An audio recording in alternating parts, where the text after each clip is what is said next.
Selamat sore Komandan, mohon izin melaporkan situasi arus di Jalan Pemda, tepatnya di dekat jembatan Jalan Rusak.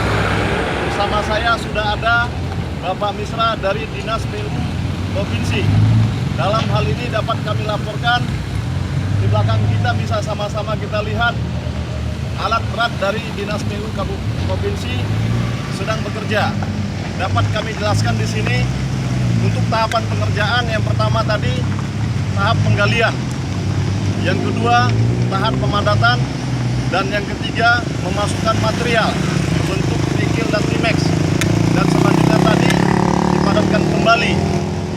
Alat yang didatangkan dari Dinas PU, 1 unit beko dan 1 unit beko alat pemadat.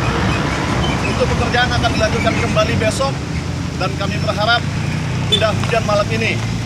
Demikian Komandan, dapat kami laporkan kembali perkembangan lanjut. Selamat sore.